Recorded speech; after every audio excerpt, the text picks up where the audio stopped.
Hey guys, welcome to Star Wars on High. Thank you for stopping by. It's time. I have now finished about an hour ago The Rising Storm. I have finally caught up, been listening to it on Audible, and it has been quite the ride. And I want to talk to you guys. I want to just give you my thoughts right off the bat. This is not very prepared. This is just me talking to you guys as my friends and fellow Star Wars fans. I just want to give you kind of my pure raw thoughts. We're going to start spoiler free. We're going to talk some high level spoilers. Stick around the channel. Make sure you like and subscribe. We'll make more High Republic, more Star Wars. We'd love to talk everything Star Wars here. So please stick around for that in the coming weeks. But let's go spoiler free. What a rush. What a ride. That book was wild. And you've probably heard, if you haven't read it yet, that it is just kind of a crazy action-packed adventure, and it feels like a movie. It feels like a sequel. It really does. It really does. And in a lot of ways it is. So if you guys are new to the High Republic and you said, oh man, I'm hearing this hype, I just want to jump into The Rising Storm, I'm going to caution you. I really would start with The Light of the Jedi up here, then hop into The Rising Storm if you want, but I would also recommend all of these. Into the Dark, A Test of Courage, grab the comics as well.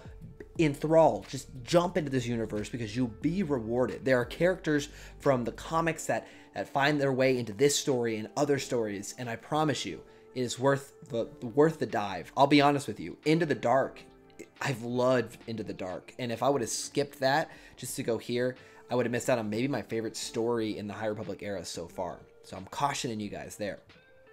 But for us returning fans, this does feel like that sequel to Light of the Jedi.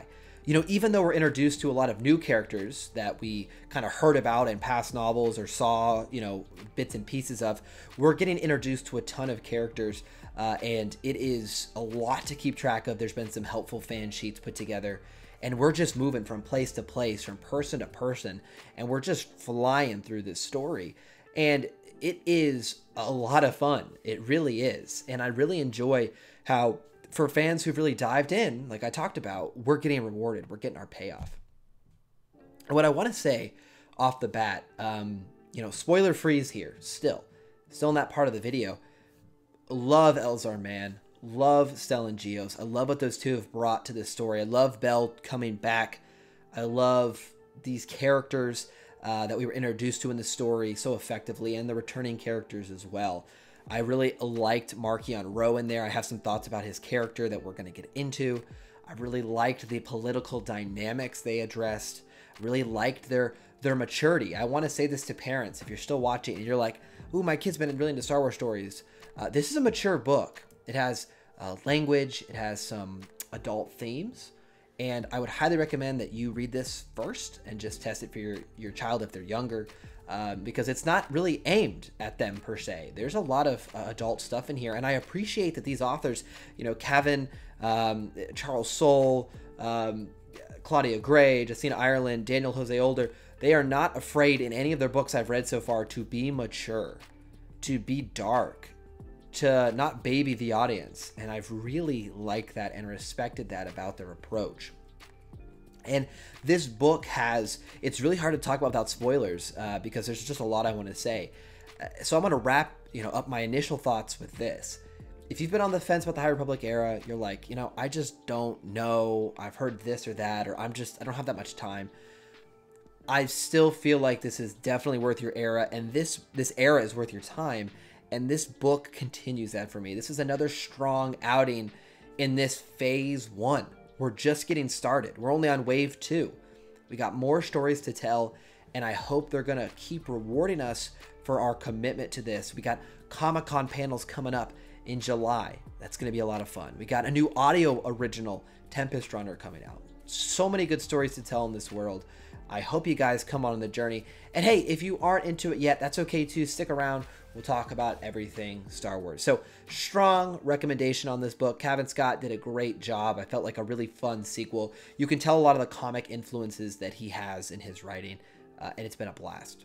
So, for all of you who don't want spoilers, thank you guys for stopping by. But for everyone else, there's a couple things I have to say why it is fresh in my mind. So I kept hearing how crazy this book's ending was and how everyone was mad at Cavan Scott. And so I kind of prepared myself for an emotional ending, a sad ending. And I thought it was a well-deserved, a well-earned ending, even though I knew something dark was coming. And I started to, as the book starts to close, you start to narrow down what could happen. It didn't catch me by a huge surprise what happened, but in the way that it did. So this is your last chance for no spoilers. Loden gets brought back, and he goes right back down.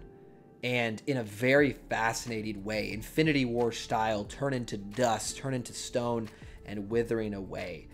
A very sad death of a character that had become my favorite. Leaving Light of the Jedi, Loden was my favorite Jedi in the High Republic era. Now that he is gone, we got Bell, we got Elzar.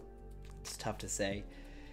Stellan's great too. Avar's good. But with Loden gone, I really appreciate the authors having the boldness to do that. And it really helps Marchion Ro's character, because there was some time in this book. So Marchion, to me, he's not physically imposing, right? He's scheming, he's determined, he's got these creepy artifacts. That's what makes him intimidating. And I felt like he got outsmarted a couple times in this book, and I was worried he was going to lose his aura, right? But when his plan is finally revealed, the stakes are back up. These artifacts, and I couldn't even fully tell. So they talked about when the artifacts were together, you know, they had the leveler, like it was a creature that goes out. I couldn't tell if that was just like its fear aura making people see things, or it's really some force essence, some force creature, or it's just this kind of wave of fear and corruption. What turned him to stone? Was it something he'd been experimenting? You know, on the ship, Marchion Ro had been talking, and they were going to run some sort of test. Was that what they were going to test? Did they do something to Loden that caused him to turn to stone? Regardless, it did a lot for Marchion Ro. We got some more backstory where we find out how unhinged he really is. That was good. He had some good kind of cunning maneuvering that Lorna D did outmaneuver him a little bit at the end. She did a little bit with Panada and the stuff she had going on. But I think Marchion's new artifact, his new dark side or Sith quest, whatever he got, has brought him back up. And so Loden dying has elevated our threat level. It has made us feel that gut punch of a character we love. And so I think well earned, well deserved. Good on you for being brave and bold. I appreciate it. All you authors and all the people who work on the High Republic, big thumbs up. Outside of that, what about the rest of the story? Well, it's so hard because I just finished to not focus on the end. But I want to talk about a lot of strengths of the book. First of all, I thought they spent a lot of time on the Master-Padawan dynamic and the importance. And I thought it was really beautiful a lot of times because we hear about it. We see it with Qui-Gon Jinn and Obi-Wan. We see it with Obi-Wan and then Luke. But this book, hearing the inner thoughts and the inner dialogue, you hear the importance of this person and how important it was for Bell when he lost Loden the first time and the damage that had. And when they were finally reunited, it's like that connection. You know, you see Ty go through it with Elzar Mann. There was a lot of forged connection, partnerships going on here that I thought was really fascinating. Something that I haven't personally dived into a lot in Star Wars myself. So that was a really pronounced theme throughout the book that I thought was definitely made the High Republic kind of feel it's on its own a little bit there with their focus. There's a lot of characters in this book. So I could see some people saying, wow, there's a lot of characters. We could have slimmed it down a little bit. You know, there was a couple chapters that felt like, you know, it helps to flesh out the world, not totally required. So for like example, Lina So's son, more or less could have been in or out of the book, and it wouldn't have really changed much. So there's some quantity there that maybe could have been slimmed down. But I do love being in this world as much as I can. So I'm not one to complain at this point. That's just something I noticed. You know, we got introduced to Ty York. We got to know Stellan Gios. We got to know Elzar Mann. Geesh. Oh my goodness. Orbelin or the artifact, the artificer, whatever we want to call him. You know, we got a goo Jedi. I mean, that is just awesome. His uniqueness. There's a lot of uniqueness in this era. There's a lot of just unique characters and fun stories, and those were on display here as we went from chapter to chapter and scene to scene.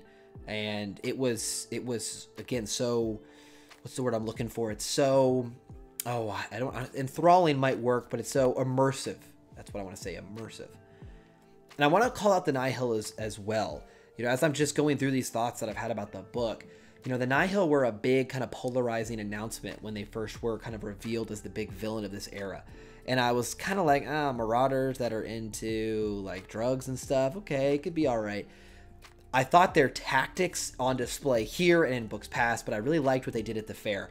Surround them in smoke, surround them in chaos, blast them with music, disorient the enemy. So that was a really fun and unique tactic, and was really impressed on how well it worked for me. So the Nihil, I think, continue to get some home runs. They're drugged up out there, going wild.